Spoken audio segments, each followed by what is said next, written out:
Hello everyone, welcome back to my channel. आज हम unit 3 planning and assessment में chapter 9 assessment of oral language tools and strategies इसका अध्ययन करेंगे। सबसे पहले हम छोटा सा परिचय देखेंगे। Reading is not just decoding words but a process of understanding and interpreting meaning.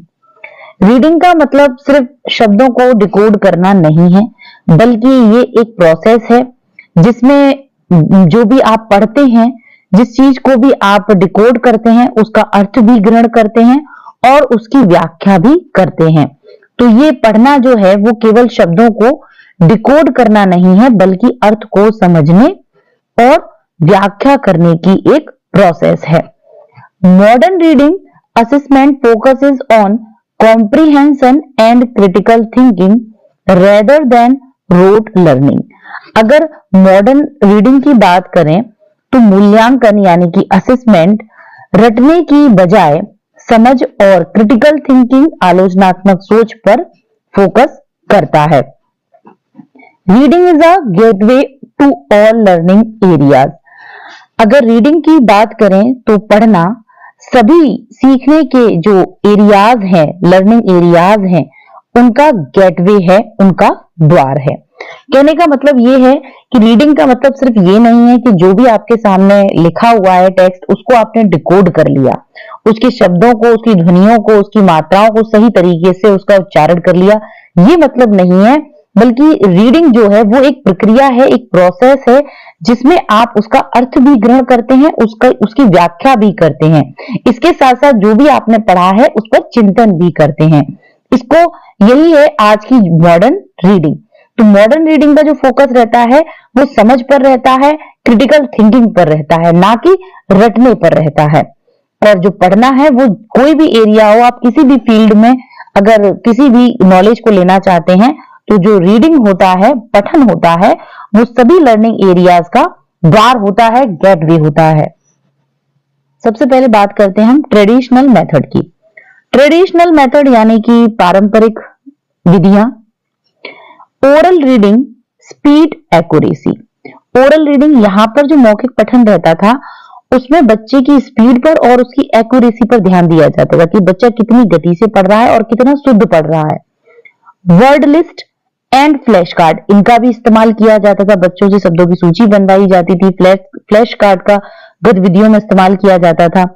Reading readiness test, और बच्चा कितने अच्छे से पढ़ रहा है, पढ़ने की जो उसकी तैयारी है वो कितनी है, इसका टेस्ट लिया जाता था।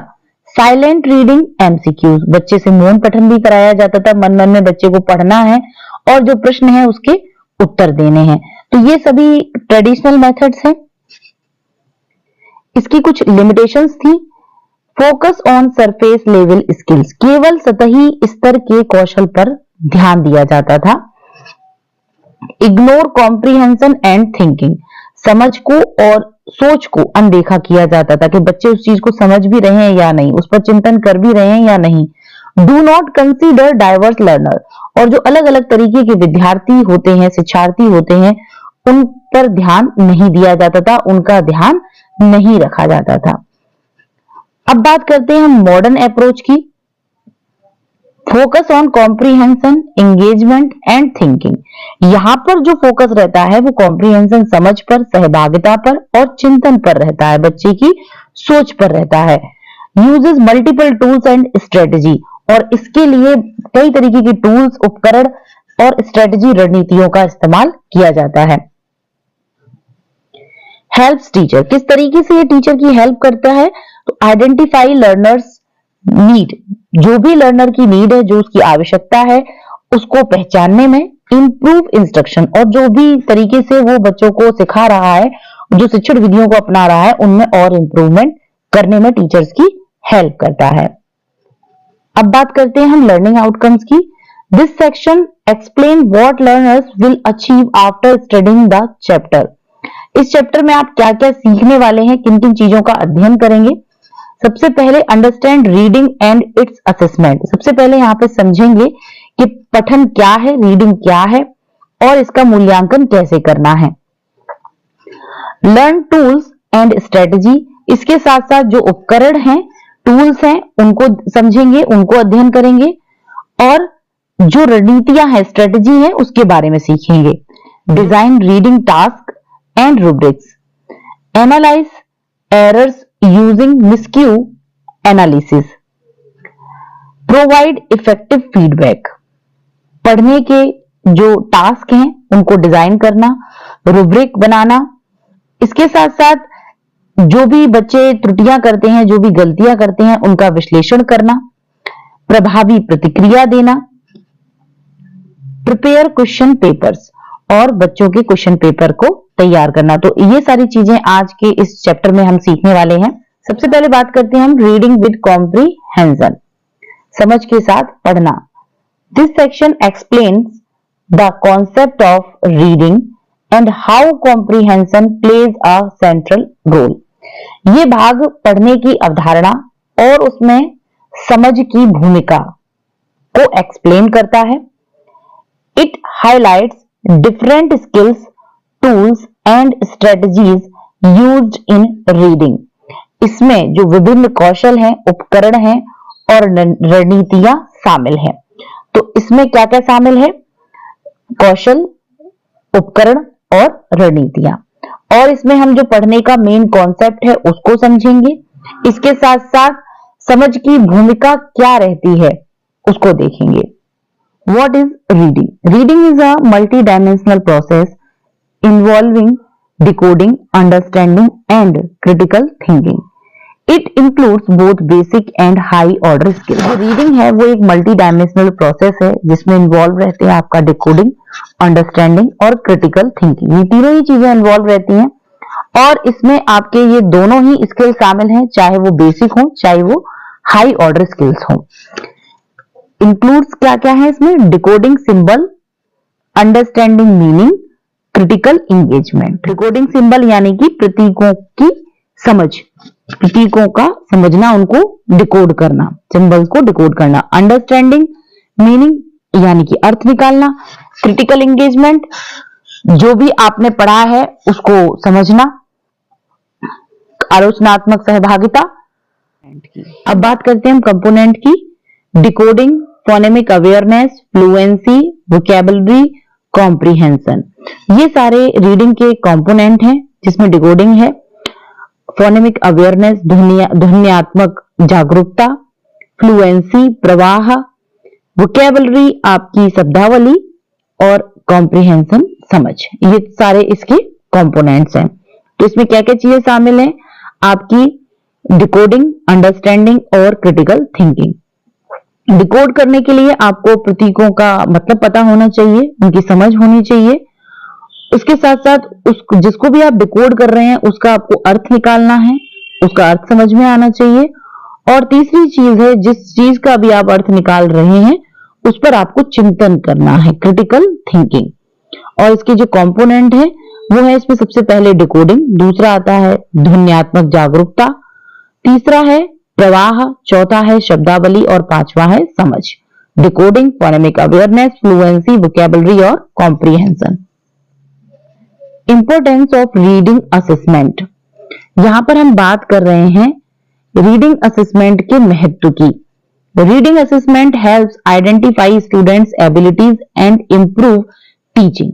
तो जो आपका रीडिंग असेसमेंट है वो बच्चों की जो एबिलिटीज है उनको आइडेंटिफाई करने में और टीचर को अपनी टीचिंग सुधारने में हेल्प करता है।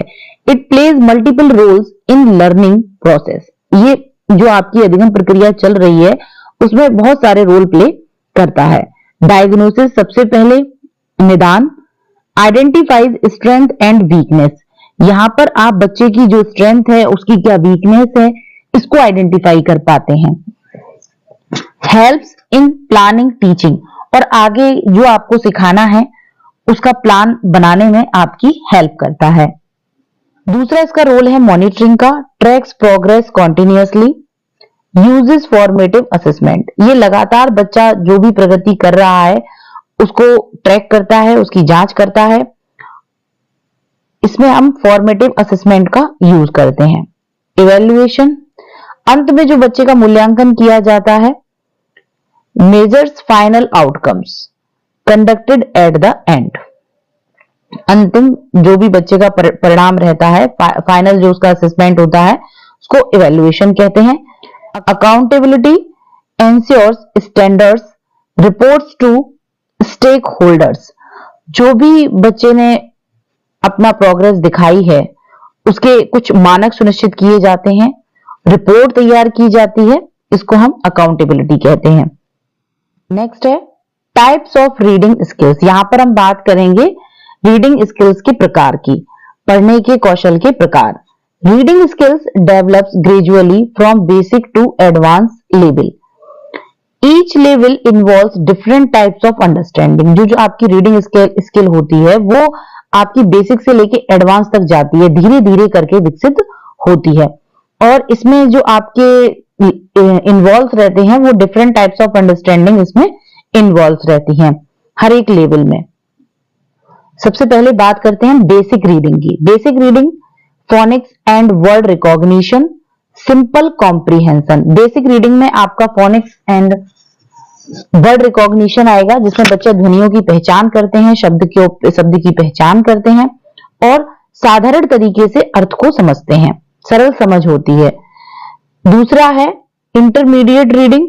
इसमें summarizing, predicting, identifying main ideas. जो आपकी इंटरमीडिएट रीडिंग होती है उसमें जो भी कंटेंट पढ़ा होता है उसको समराइज करना बच्चा समझ जाता है, आगे का अनुमान लगाना सीख जाता है और जो भी उसका मेन विचार है, मुख्य विचार है, उसको पहचानता है। नेक्स्ट है एडवांस्ड रीडिंग। इसमें आपका आएगा क्रिटिकल एनालिसिस, इवेल्युएशन और सिंथेसिस। इसमें बच्चा आलोचनात्मक विश्लेषण करता है, मूल्यांकन करता है और संश्लेषण करता है। तो ये थे आपके पढ़ने के कौशल के प्रकार और उनके अलग अलग लेवल्स। अगर हम प्राइमरी लेवल के लिए बात करें तो focus on basic and intermediate skill. इन्हीं दो चीजों पे फोकस रहता है कि बच्चे बेसिक समझ यानी कि जो ध्वन्यात्मक और शब्द पहचान होती है उसको पहचान पाए, सरल समझ उनके अंदर विकसित हो। दूसरी जो उन पर फोकस किया जाता है वो होती है इंटरमीडिएट रीडिंग। यहाँ पर बच्चे सारांश निकालना, आगे का अनुमान लगाना और जो उसका मेन आइडिया है उसको पहचानना सीखते हैं। नेक्स्ट है what is reading with comprehension. समझ के साथ पढ़ना क्या है? Reading comprehension is the ability to understand and interpret text. जो आपका रीडिंग कॉम्प्रीहेंशन है, समझ के साथ पढ़ना, एक ऐसी एबिलिटी है जिसमें आप जो टेक्स्ट होता है उसको इंटरप्रेट कर पाते हैं, उसको समझ पाते हैं। यानी समझ के साथ पढ़ना मतलब पाठ को समझना और उसका अर्थ निकालना। या it helps connect new information with prior knowledge. ये आपकी जो नई जानकारी होती है उसको पुरानी जानकारी से कनेक्ट करने में हेल्प करता है। टाइप्स की बात करते हैं। Literal, direct facts, inferential, hidden meaning, evaluate, judgement. Literal का मतलब है सीधे तथ्य, इन्फरेंशियल का मतलब है जो भी उसका हिडन मीनिंग है वो, इवेल्युएट का मतलब है जजमेंट देना यानी कि निर्णय लेना। तो यहां पर बात हो रही है कि रीडिंग क्या है। अगर आप समझ के साथ, यहां पर समझ के साथ पढ़ने की बात हो रही है तो उसमें आपकी तीन चीजें शामिल हैं, तीन प्रकार हैं इसके, लिटरल, इन्फ्रेंशियल और इवेल्युएटिव। लिटरल यानी कि जो भी तथ्य दे रखा है उसको आपको सीधे समझ जाना, उसका जो हिडन मीनिंग है उसको निकाल लेना, इसके साथ साथ उस पर अपना निर्णय देना। तो ये सारी चीजें समझ के साथ पठन के अंतर्गत आती हैं, ये तीनों प्रकार। नेक्स्ट है how should text be selected and genres introduced. किस तरीके से हम अपने पाठ का चयन करेंगे, किस तरीके से हमें अपने पाठ का चयन करना चाहिए और जो अलग अलग रचनाएं होती हैं, अलग अलग विधाएं होती हैं, उनसे बच्चों को किस तरीके से हम परिचय कराएंगे, इस चीज का यहाँ पर हम अध्ययन करेंगे। Text selection should match the learners level and interest. जो आपको पाठ का चयन करना है, टेक्स्ट का सिलेक्शन करना है, वो बच्चे के लेवल से और उसकी रुचि के हिसाब से करना चाहिए। Exposure to different genres improves reading skills and understanding. अलग अलग विधाएं, अलग अलग तरीके की रचनाओं से जब बच्चों का परिचय कराया जाता है तो उससे बच्चों का जो रीडिंग स्किल है वो इम्प्रूव होता है, बच्चों की जो अंडरस्टैंडिंग है वो भी इम्प्रूव होती है। तो यहाँ पर हम यही देखेंगे किस तरीके से हमें अपने पाठ का चयन करना है। Text should be age appropriate, balanced in difficulty. जो आप टेक्स्ट को चुनेंगे उसमें आप ध्यान रखेंगे कि वो बच्चों के एज के हिसाब से होना चाहिए और उसकी जो कठिनाई है वो बैलेंस्ड होनी चाहिए। उसमें ज्यादा डिफिकल्टीज नहीं होनी चाहिए, बैलेंस्ड होनी चाहिए और बच्चों की उम्र के हिसाब से होना चाहिए। Use 5 finger rule. आप इसमें किसी भी टेक्स्ट को जब आप चुनेंगे तो वहां पर आप 5 फिंगर रूल का इस्तेमाल करेंगे। इसमें जब भी हम किसी किताब को पढ़ते हैं तो उसका जो शुरुआती पार्ट हम पढ़ते हैं उसमें हम 5 फिंगर रूल का इस्तेमाल करते हैं। जैसे कि जब आप किताब का पहला पेज पढ़ते हैं और आपको उसमें कोई एक शब्द मिलता है जिसको आप नहीं जानते तो आप एक फिंगर को उठाते हैं। इसका मतलब ये है किताब बहुत आसान है। अगर उसमें 2 से 3 वर्ड आपको ऐसे मिलते हैं जिनको आप नहीं जानते हैं तो आप 2 से 3 उंगलियों को उठाएंगे। इसका मतलब किताब सही स्तर की है, आपकी बेस्ट चॉइस है। अगर 4 से 5 वर्ड आपको ऐसे मिलते हैं जिन्हें आप नहीं जानते तो किताब थोड़ी कठिन है। अगर 5 से ज्यादा आपको ऐसे शब्द उस पेज में मिलते हैं, उस टेक्स्ट में मिलते हैं जिनको आप नहीं जानते तो किताब बहुत कठिन है। तो इस तरीके से ये 5 फिंगर रूल है, इसका हम इस्तेमाल करते हैं जब भी किसी टेक्स्ट को चुनते हैं, जब भी किसी किताब को चुनते हैं। नेक्स्ट है include genres, fiction, non fiction, poetry, drama, biography, folktales. जब भी हम किसी पाठ को पढ़ते हैं तो वो अलग अलग तरीके का होता है। हो सकता है किसी कहानी पर आधारित हो सकता है किसी तथ्य पर आधारित हो, कोई कविता हो, कोई ड्रामा हो, कोई बायोग्राफी हो। तो इसको कहते हैं हम जॉनर्स।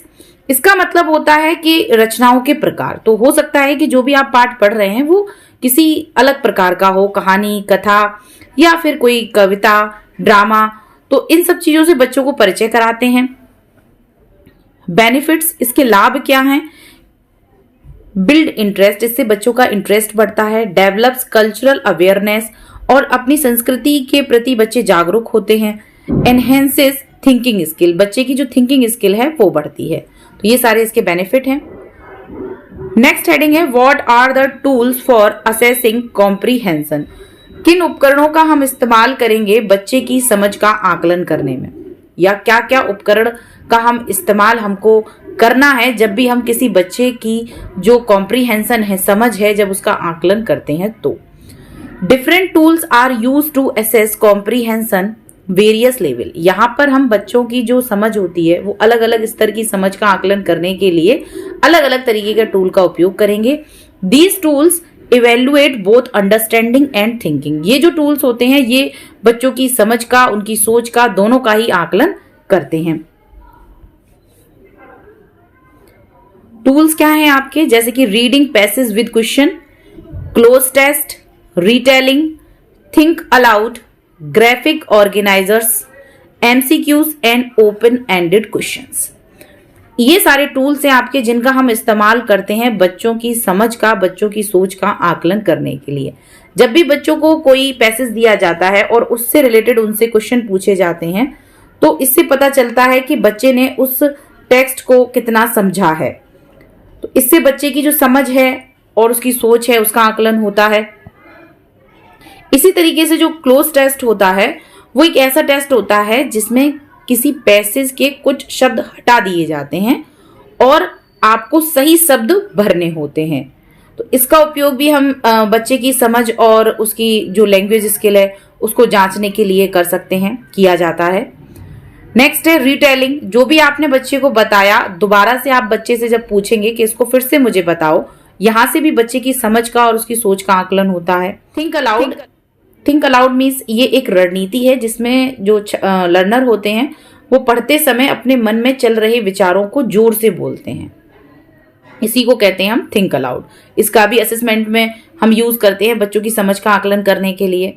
नेक्स्ट है ग्राफिक ऑर्गेनाइजर्स। ग्राफिक ऑर्गेनाइजर्स ऐसे आपके विजुअल टूल्स हैं, चित्र चार्ट बोल सकते हैं आप, होते हैं जिनकी मदद से हम जानकारी को आसानी और सही तरीके से, व्यवस्थित तरीके से समझते हैं। इसमें क्या होता है कि जानकारी को लिखने की बजाय किसी चित्र के द्वारा, किसी डायग्राम के द्वारा, चार्ट के द्वारा दिखाना होता है। तो इस तरीके से हम बच्चे का आकलन कर सकते हैं। नेक्स्ट है एमसीक्यूज। बच्चों को मल्टीपल चॉइस क्वेश्चंस बच्चों से कर सकते हैं, इससे उनकी समझ का आकलन होता है। ओपन एंडेड क्वेश्चन उनसे कर सकते हैं, यहाँ भी बच्चे अपने हिसाब से अलग अलग आंसर देते हैं और वो जो भी उनकी समझ होती है, जो भी उनकी सोच होती है, उसके हिसाब से आंसर देते हैं। तो ये सारे टूल्स हैं जिनका हम उपयोग कर सकते हैं बच्चे की अंडरस्टैंडिंग को और थिंकिंग को जज करने में, असेस करने में। नेक्स्ट हेडिंग है what strategies support and assess comprehension. तो यहाँ पर हम बात करेंगे कि कौन सी ऐसी स्ट्रेटजी है जिसको हमको सपोर्ट करना है, रणनीति है जिसको अपनाना है, और जो कॉम्प्रीहेंशन है या समझ है उसका आकलन किस तरीके से करना है, कौन कौन सी रणनीतियां हमको अपनानी है। Strategies help students before, during and after reading. They make reading an active and meaningful process. जो स्ट्रेटजीज होती हैं, रणनीतियां जो हम बनाते हैं बच्चे के लिए, वो बच्चे की हेल्प करती हैं जब वो रीडिंग करता है तब भी, रीडिंग करने से पहले और रीडिंग करने के बाद भी। They make reading an active and meaningful process. और इससे जो आपकी रीडिंग होती है वो एक सक्रिय प्रोसेस होती है और मीनिंगफुल प्रोसेस होती है। Pre reading KWL chart. Pre reading के अंतर्गत आएंगे आपके KWL chart and vocabulary preview. तो यहाँ पर आपका जो KWL चार्ट है ये एक तरीके से लर्निंग टूल है जिसका उपयोग पढ़ने से पहले या उसके दौरान या बाद में किया जाता है। KWL का मतलब होता है, K का मतलब है नो, क्या पता है, आप क्या जानते हैं। W का मतलब है वांट टू नो, क्या जानना है। और L का मतलब है लर्न, क्या सीखा। तो इसको कहते हैं KWL चार्ट। तो इसका इस्तेमाल कर सकते हैं हम प्री रीडिंग में। नेक्स्ट है वोकैबुलरी प्रीव्यू। वोकैबुलरी प्रीव्यू एक रणनीति है जिसमें पढ़ने से पहले ही कठिन या नए शब्दों को पहले से ही सिखा दिया जाता है। इसको कहते हैं वोकैबुलरी प्रीव्यू। बच्चे को पाठ पढ़ाने से पहले ही कुछ कठिन शब्दों से उसका परिचय करा दिया जाता है। ये सब प्री रीडिंग में आएगा, पाठ को पढ़ने से पहले की ये सारी तैयारी है। नेक्स्ट है ड्यूरिंग रीडिंग। अब पठन के दौरान आपको क्या करना है, annotation, questioning, reciprocal teaching. Annotation का मतलब है पढ़ते समय टेक्स्ट पर नए नोट्स, निशान, मार्क्स लगाना या कोई कमेंट करना, कुछ टिप्पणियां करना, इसको कहते हैं हम एनोटेशंस। पढ़ते पढ़ते अपनी समझ को लिखना या चिन्हित करना। जब भी हम किसी चीज को पढ़ते हैं तो उससे रिलेटेड जो भी हमको मार्क बनाना होता है या शॉर्ट में कुछ अपने जानकारी के लिए लिखना होता है, तो इसको कहते हैं हम एनोटेशन। इससे क्या होता है कि पढ़ते पढ़ते हम अपनी जो समझ होती है, जो भी हमने समझा होता है, उसका किसी रूप में, चिन्ह के रूप में उसको चिन्हित कर लेते हैं या लिख लेते हैं शॉर्ट में। नेक्स्ट है क्वेश्चनिंग। क्वेश्चनिंग यहाँ पर क्या होता है, जब भी हम बच्चों से पढ़ा रहे होते हैं उसके दौरान बच्चों से प्रश्न भी करते जाते हैं, जिससे कि हमको पता चलता है कि बच्चे हमारी बात को सुन भी रहे हैं या नहीं। नेक्स्ट है रेसिप्रोकल टीचिंग। रेसिप्रोकल टीचिंग का मतलब है रेसिप्रोकल टीचिंग में क्या होता है कि सबसे पहले तो टीचर खुद टीचिंग करता है, बच्चों को सिखाता है, बच्चे उसको सीखते हैं। उसके बाद जो बच्चे होते हैं, जो भी टीचर्स ने पढ़ाया होता है उसी तरीके से टीचर को बताते हैं। इसको कहेंगे आप रेसिप्रोकल टीचिंग। तो रेसिप्रोकल टीचिंग एक ऐसी स्ट्रेटजी है जिसमें टीचर और स्टूडेंट मिलकर पढ़ते और समझते हैं और धीरे धीरे स्टूडेंट्स खुद टीचर की भूमिका निभाते हैं। इसको कहेंगे हम रेसिप्रोकल टीचिंग। लास्ट है पोस्ट रीडिंग। अब आपने पाठ को पढ़ा दिया, अब उसके बाद आपको क्या क्या करना है, समराइजिंग। जो भी आपने पाठ पढ़ाया है उसकी एक आप बच्चों को समराइज करके बताएंगे, उसकी समरी बताएंगे। डिस्कशन, चर्चा करेंगे पाठ के ऊपर। रिटन रेस्पॉन्स, और बच्चों से कुछ उसी पाठ के ऊपर क्वेश्चंस के आंसर देकर उनको लिखवाएंगे या उनसे कहेंगे कि आप अपने विचार लिखिए, आपने क्या सीखा, क्या समझा। तो यहाँ पर बच्चों का लेखन भी होगा, जो भी उन्होंने सोचा है, समझा है, उसको लिखकर देंगे। तो इस तरीके से यहाँ पर हमको प्री रीडिंग, ड्यूरिंग रीडिंग और पोस्ट रीडिंग में क्या क्या और किस तरीके से करना है, ये हमने देखा। कौन कौन सी स्ट्रेटेजी अपनानी है और किस तरीके से बच्चों की जो समझ है उसका भी साथ ही साथ आकलन करते हुए चलना है। नेक्स्ट हेडिंग है various tools and strategies for reading assessment. यहां पर हम अलग अलग तरीके के टूल्स और रणनीतियां का इस्तेमाल करेंगे जो कि बच्चे के रीडिंग का असेसमेंट करेंगे। जो भी बच्चे ने पढ़ा है, उसने क्या सीखा है, इस बात का असेसमेंट करेंगे। इसके लिए हम अलग अलग तरीके के टूल्स और रणनीति अपनाएंगे। This section explains different tools and techniques used in reading assessment. Reading assessment में हम अलग अलग तरीके की टेक्निक्स और टूल का यहाँ पर इस्तेमाल करेंगे, उसके बारे में व्याख्या करेंगे, जानेंगे कि किस तरीके से हम अलग अलग टूल्स का और टेक्निक्स का इस्तेमाल करेंगे जब बच्चों का हमको रीडिंग असेसमेंट करना है तब। It highlights continuous and comprehensive evaluation. यहाँ पर कॉन्टिन्यूअस लगातार चलने वाला आपका CCE जो होता है, इवेल्युएशन होता है, असेसमेंट होता है, CCE असेसमेंट होता है, उसके बारे में बात होगी, उसको हाईलाइट किया गया है।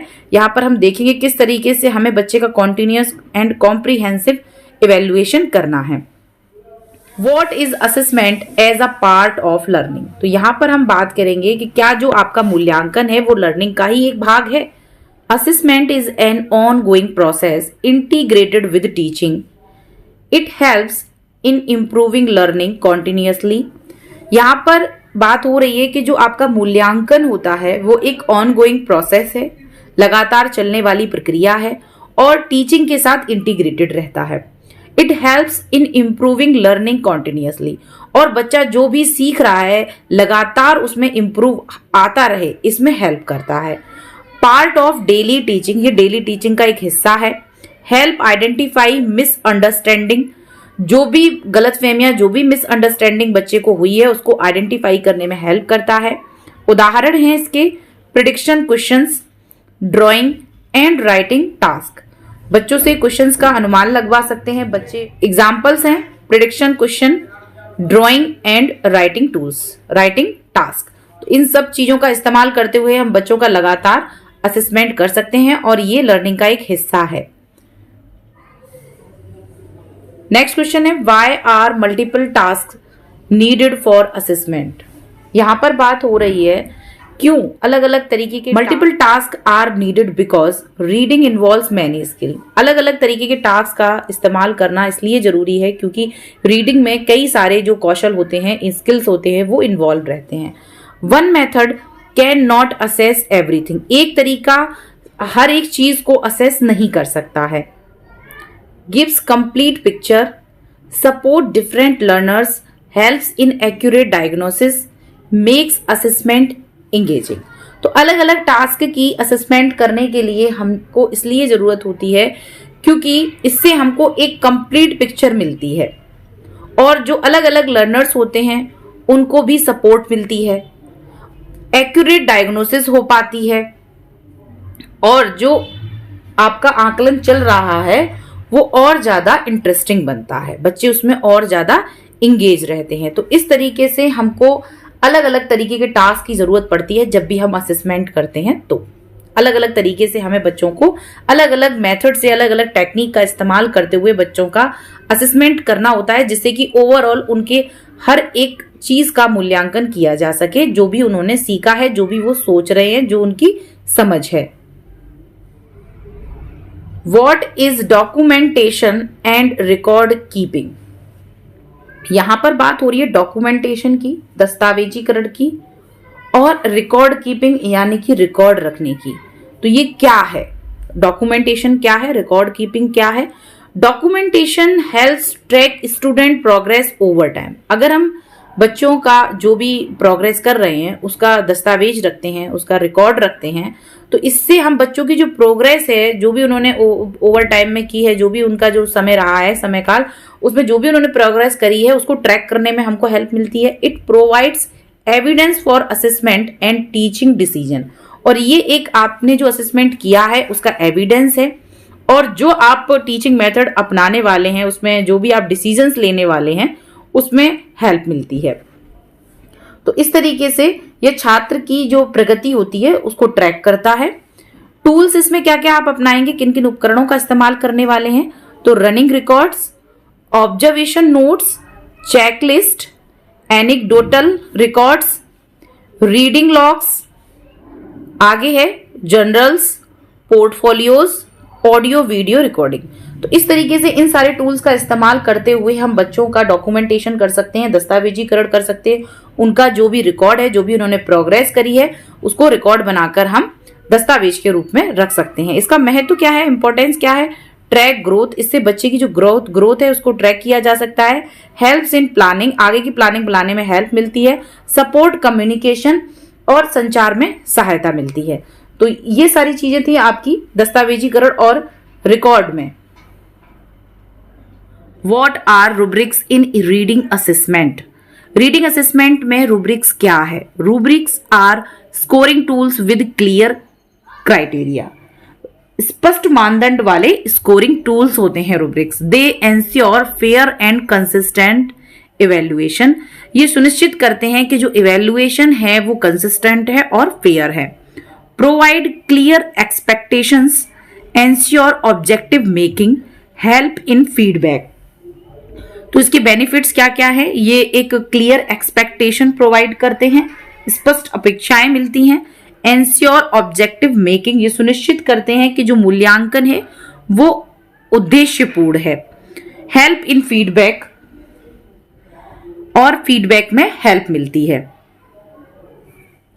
अब बात करते हैं हम क्राइटेरिया की। Silent reading, reading allowed, vocabulary, writing, sentence formation, ये इसके मानदंड हैं, जिसमें आप साइलेंट रीडिंग यानी कि मौन पठन, रीडिंग अलाउड यानी कि जोर से पढ़ना, वोकैबुलरी शब्दावली, राइटिंग लेखन, सेंटेंस फॉर्मेशन वाक्य निर्माण, इन सारी चीजों का हम क्या करते हैं? मूल्यांकन करते हैं और फिर अपना जो मानदंड होता है वो निर्धारित करते हैं।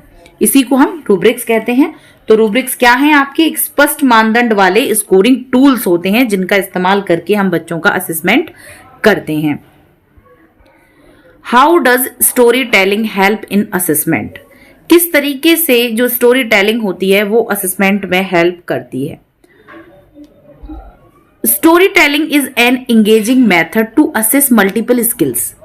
It develops language, creativity and understanding.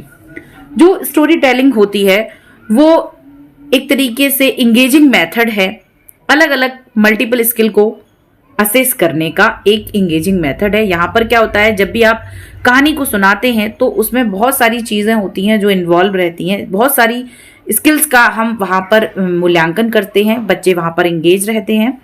It develops language, ये बच्चों की जो भाषा होती है उसका विकास करता है, बच्चों की रचनात्मकता लेकर आता है, उसका विकास करता है, रचनात्मकता का विकास करता है, और बच्चों की जो समझ होती है वो बढ़ती है, जो अंडरस्टैंडिंग बनती है। बच्चे जब भी कहानी को सुनते हैं तो ध्यान से सुनते हैं, उसको समझते हैं। किसी और तथ्य में वो इतना इंटरेस्ट ले ना ले, मगर किसी कहानी को आप जब बच्चों को सुनाएंगे तो उसे बड़े ध्यान से सुनते और समझते हैं। तो जो स्टोरी टेलिंग होती है वो एक इंगेजिंग मेथड है जिसमें हम कई तरीके के स्किल्स को असेस कर सकते हैं, उनका असेसमेंट कर सकते हैं। यहाँ पर बच्चे की भाषा का भी विकास होता है, रचनात्मकता का भी विकास होता है और समझ भी बढ़ती है। डेवलप्स लैंग्वेज, क्रिएटिविटी, इमेजिनेशन, ये सारी चीजें बच्चों की डेवलप होती हैं। असेस, कॉम्प्रीहेंशन, सीक्वेंसिंग, एक्सप्रेशन, तो बच्चों की समझ का, उसकी सीक्वेंसिंग का, यानी कि जो भी आपने उनको कहानी सुनाई, फिर से आप बच्चों से कहानी पूछते हैं तो बच्चे उसी क्रम में उसको सुनाते हैं, तो आप बच्चों का जो सीक्वेंसिंग है, अनुक्रम है, उसका भी मूल्यांकन करते हैं। एक्सप्रेशन का, जो बच्चे अभिव्यक्ति दे रहे हैं उसका भी यहाँ पर मूल्यांकन होता है, बच्चों की समझ का मूल्यांकन होता है। मेथड्स, तो रीटेलिंग, किन मेथड्स को आप इस्तेमाल करके बच्चों का असेसमेंट कर सकते हैं? जो आपने कहानी सुनाई बच्चों से फिर से आप सुनेंगे तो यहाँ पर बच्चों की भाषा का, बच्चों की समझ का, बच्चों की सीक्वेंसिंग का, उनकी मौखिक अभिव्यक्ति का, इन सब चीजों का यहाँ पर असेसमेंट हो जाएगा। रोल प्ले करवा सकते हैं आप बच्चों से, क्वेश्चन आंसर कर सकते हैं, अल्टरनेटिव एंडिंग्स, इन सारे मेथड्स का हम इस्तेमाल करते हुए बच्चों का असेसमेंट कर सकते हैं। What is miscue analysis? Miscue analysis क्या है? Miscue analysis studies error made during reading. पठन के दौरान बच्चे जो भी गलतियां करते हैं उसका अध्ययन करना, इसी को हम मिसक्यू एनालिसिस कहते हैं। It helps understand how student process text. ये समझने में हेल्प करता है कि बच्चे ने पठन को या टेक्स्ट को किस तरीके से पढ़ा, उसमें क्या क्या मिस्टेक की, क्या कमियां रही, ये सारी चीजें समझने में हमको हेल्प मिलती है। टाइप्स हैं इसके substitution, omission, insertion, repetition, self correction. तो ये सारे टाइप्स हैं मिसक्यू एनालिसिस के। सब्स्टिट्यूशन का मतलब है किसी चीज या शब्द को हटाकर उसकी जगह दूसरा शब्द रखना। जब भी बच्चा किसी पाठ को पढ़ता है तो पढ़ते समय एक शब्द की जगह दूसरा शब्द बोल देता है, इसी को हम कहेंगे सब्स्टिट्यूशन एरर। तो ये इसका टाइप है एक, कि बच्चा जो शब्द लिखा है उसकी जगह दूसरा शब्द बोल देता है। दूसरा है आपका ओमिशन। ओमिशन का मतलब है किसी शब्द को छोड़ देना, स्किप कर देना, मतलब जो बोलना था उसे ना बोलना, भूल जाना, उसको छोड़ देना, मिस कर देना। तो इसको कहेंगे हम ओमिशन। जब बच्चा पढ़ते समय कोई शब्द छोड़ देता है तो उसको हम ओमिशन एरर कहते हैं। नेक्स्ट है इंसर्शन। इंसर्शन का मतलब है जहां बच्चे को जिस शब्द की जरूरत नहीं है उस शब्द को अपनी तरफ से जोड़ देना, इंसर्ट कर देना। तो टेक्स्ट में वो मौजूद ही नहीं है फिर भी बच्चा उसको अपनी तरफ से जोड़ देता है, तो उसको कहेंगे हम इंसर्शन एरर। रिपीटिशन एरर, जैसा कि नाम से ही समझ में आ रहा है, किसी एक शब्द को रिपीट कर देना, 2 बार या ज्यादा बोल देना, तो उसको रिपीटिशन एरर में आएगा। Self correction. सेल्फ करेक्शन का मतलब तो यही है कि खुद सुधार करना। तो जब बच्चा पढ़ते समय गलती करता है और फिर खुद ही उसे ठीक कर लेता है तो उसे हम कहेंगे सेल्फ करेक्शन कहते हैं। तो अब बात करते हैं हम कैटेगरीज की। तो इसकी 3 कैटेगरीज यहाँ पर हैं, ग्राफोफोनिक, सिंटैटिक, सीमेंटिक। ग्राफोफोनिक का मतलब होता है अक्षर और ध्वनि के बीच संबंध। इससे रिलेटेड अगर बच्चा गलती करता है, अक्षर और ध्वनि से संबंधित किसी गलती को करता है, तो वो ग्राफोफोनिक्स के अंतर्गत आएगी। नेक्स्ट है सिंटैटिक। तो सिंटैटिक का मतलब है वाक्य की बनावट, यानी कि ग्रामर से इसका मतलब होता है अगर ग्रामर से रिलेटेड बच्चा कोई गलती करता है तो वो सिंटैटिक में आएगा। नेक्स्ट है आपका सीमेंटिक। सीमेंटिक का मतलब होता है मीनिंग से संबंधित। जो भी बच्चा पढ़ रहा है क्या सही उसका मतलब समझ रहा है, वाक्य का मतलब सही बन रहा है या नहीं, जिस ढंग से वो रीडिंग कर रहा है उस हिसाब से उस वाक्य का सही मतलब बन रहा है या नहीं। तो इस तरीके से इसकी 3 कैटेगरी हैं, ग्राफोफोनिक्स, सिंटैटिक, सीमेंटिक। तो ये जो आपका है वो अक्षर ध्वनि से संबंधित बच्चा जब मिस्टेक करता है, कोई एरर करता है। दूसरा है सिंटैटिक, ग्रामर से रिलेटेड, और तीसरा है अर्थ से रिलेटेड। तो यहाँ पर ये 3 कैटेगरी हैं और ये इसके टाइप्स हैं, सब्स्टिट्यूशन, ओमिशन, इंसर्शन, रिपीटिशन और सेल्फ करेक्शन। अब बात करते हैं इंपॉर्टेंस की। इसकी इंपॉर्टेंस क्या है? तो आइडेंटिफाइज स्ट्रेटजीज, स्ट्रेटजी को पहचानने में, आइडेंटिफाई करने में, हेल्प इम्प्रूव टीचिंग, और टीचिंग को सुधारने में इससे हेल्प मिलती है। जब भी बच्चे जो गलतियां करते हैं अगर हम उनको सही तरीके से उनका एनालिसिस करते हैं तो फिर हम अपनी जो टीचिंग मेथड्स हैं उनको सुधार सकते हैं, अपनी टीचिंग को और इम्प्रूव बना सकते हैं। Worksheet and question paper design, किस तरीके से हमको अपनी वर्कशीट बनानी है, किस तरीके से क्वेश्चन पेपर डिजाइन करना है वो देखेंगे। Worksheet and question papers should assess different levels of comprehension. सभी स्तर के जो बालक हैं उनकी समझ का मूल्यांकन कर सके, इस तरीके से हमको अपना वर्कशीट और क्वेश्चन पेपर को डिजाइन करना चाहिए। They should be well structured and meaningful. ये वेल स्ट्रक्चर्ड और मीनिंगफुल होना चाहिए। नेक्स्ट है principles, align with learning outcomes. Learning outcomes हैं उससे जुड़ा हुआ होना चाहिए, उस पर आधारित होना चाहिए। एज एप्रोप्रिएट, बच्चों की जो एज है उसके अनुसार होना चाहिए। वैरायटी ऑफ क्वेश्चनिंग, अलग अलग तरीके के क्वेश्चन होना चाहिए, सभी तरीके के क्वेश्चंस को रखना चाहिए अपने प्रश्न पत्र में और वर्कशीट में। तो ये इसके प्रिंसिपल्स हो गए। तो यहां पर बात करते हैं हम क्वेश्चन टाइप्स। जो भी आपको वर्कशीट बनानी है, जो भी क्वेश्चन पेपर बनाना है, उसमें किस तरीके के क्वेश्चंस आपको रखने हैं। जैसे कि लिटरल मतलब आपको इस तरीके के क्वेश्चन रखने हैं कि जिनका आंसर डायरेक्ट पैसेज में दे रखा हो, जिससे डायरेक्ट आंसर आपको पैसेज से मिल जाए। कुछ क्वेश्चंस आपको इन्फरेंशियल रखने हैं, जैसे कि सोचकर बच्चे उसका आंसर दें। कोई ऐसा क्वेश्चन करना है जो पैसेज में नहीं है बट उसका बच्चे सोचकर आंसर दे रहे हैं, जैसे कि आपने पूछा कि वो छाता लेकर गई, इसका मतलब कैसा मौसम होगा, तो यहाँ पर बच्चे अपनी राय देंगे जो कि मौसम उसमें नहीं बताया। धूप हो सकती है, बारिश हो सकती है, तो इस तरीके से सोचकर यहाँ पर आंसर देना होता है। इवेल्युएटिव, यहाँ पर बच्चे को अपनी राय देनी होती है। कुछ इस तरीके क्वेश्चन भी हमको रखने होते हैं अपनी वर्कशीट में जिसमें बच्चे अपनी राय दे सकें। वोकैबुलरी, शब्दों से रिलेटेड आप क्वेश्चंस रख सकते हैं। शब्द अर्थ है, एंटोनिम सिनोनिम्स है, तो यहाँ पर शब्दों से रिलेटेड आप क्वेश्चंस डालते हैं। प्रिडिक्टिव, यहाँ पर बच्चों से कुछ इस तरीके के प्रश्न पूछे जाते हैं जिसमें बच्चा आगे क्या होगा इस चीज का अनुमान लगाकर आंसर देता है। एनालिटिकल, यहाँ पर कुछ इस तरीके के क्वेश्चन दे रखे होते हैं जिनको बच्चा गहराई से सोचकर समझकर जिनका उत्तर बच्चे को देना होता है। तो इस तरीके से जब हम अपना क्वेश्चन पेपर डिजाइन करते हैं, वर्कशीट डिजाइन करते हैं, तो ये सारे टाइप्स आपको अपने क्वेश्चन पेपर में, अपनी वर्कशीट में डालने चाहिए, डिजाइन करना चाहिए। स्ट्रक्चर की बात करें तो टाइटल एंड इंस्ट्रक्शंस, जो भी आप वर्कशीट बना रहे हैं, जो भी आप क्वेश्चन पेपर बना रहे हैं, उसका कोई शीर्षक होगा, कोई टाइटल होगा, कुछ उसके निर्देश होंगे किस तरीके से आपको इसको हल करना है। पैसेज, अनुच्छेद भी दे रखा हो, प्रश्न भी हो, क्वेश्चंस भी हो, रिफ्लेक्शंस भी हो, कुछ चिंतन भी हो, तो इस तरीके से आपको उसका स्ट्रक्चर रखना है। अब बात करते हैं परख की। This section explain the holistic progress card system. ये जो सेक्शन है ये एक्सप्लेन करेगा होलिस्टिक प्रोग्रेस कार्ड सिस्टम की। It focuses on overall development instead of marks. यह बच्चे के ओवरऑल डेवलपमेंट पर फोकस है, न कि सिर्फ बच्चों के मार्क्स पर। तो यहाँ पर हम बात करेंगे बच्चे के होलिस्टिक प्रोग्रेस की, बच्चे के समग्र विकास की, और इसी की यहाँ पर व्याख्या की गई है। सबसे पहले इसमें बात करते हैं what is holistic progress card. Holistic progress card HPC क्या है? HPC is 360 degree assessment system introduced under NEP 2020। तो जो आपका HPC है वो एक 360 डिग्री मूल्यांकन प्रणाली है जिसको आप NEP 2020 के अंतर्गत पढ़ते हैं। It evaluates students from multiple perspective. ये बच्चों का हर एक पर्सपेक्टिव से बच्चे का मूल्यांकन करता है। Includes teacher, peer, parent, self, सबको इसमें इंक्लूड किया गया है, सबको शामिल किया गया है। इसके फीचर्स हैं descriptive feedback, goal setting, ambition card. इसकी विशेषताएं हैं वर्णनात्मक, यहाँ पर फीडबैक आपको देना होता है और लक्ष्य निर्धारण करना होता है। तो इसको हम कहते हैं होलिस्टिक प्रोग्रेस कार्ड। तो इसमें बच्चे का पूरा समग्र विकास का मूल्यांकन होता है।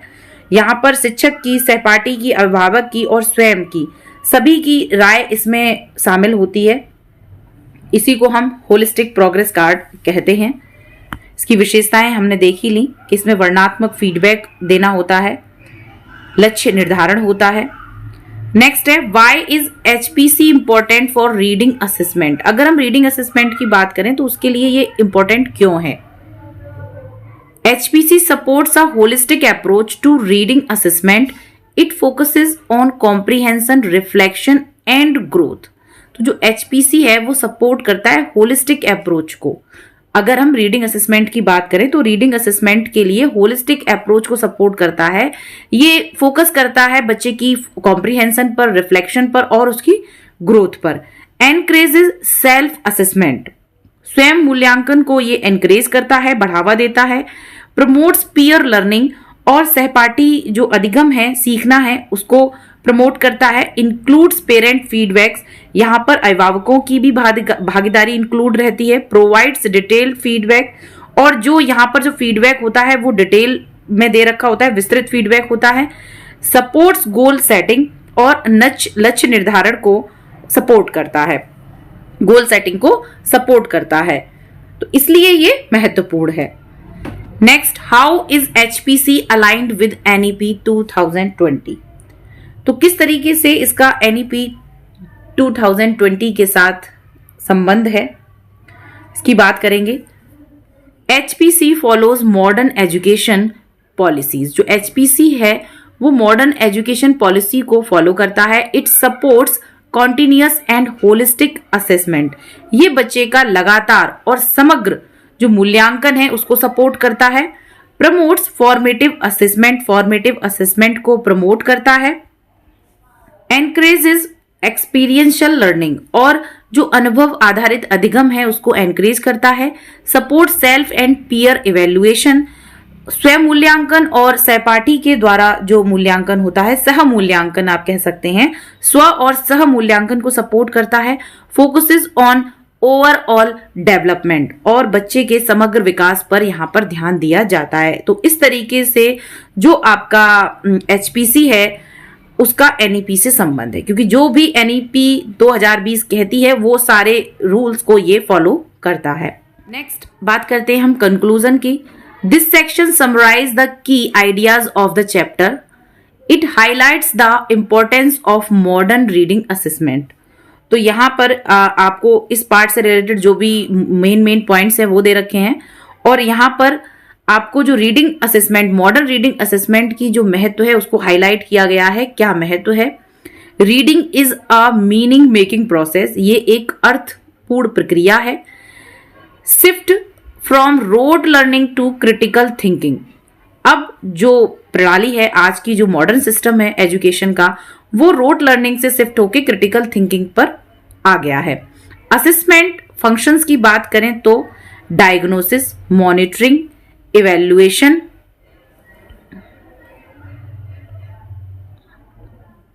अकाउंटेबिलिटी, ये सारे असेसमेंट के फंक्शन हैं, मूल्यांकन के कार्य हैं।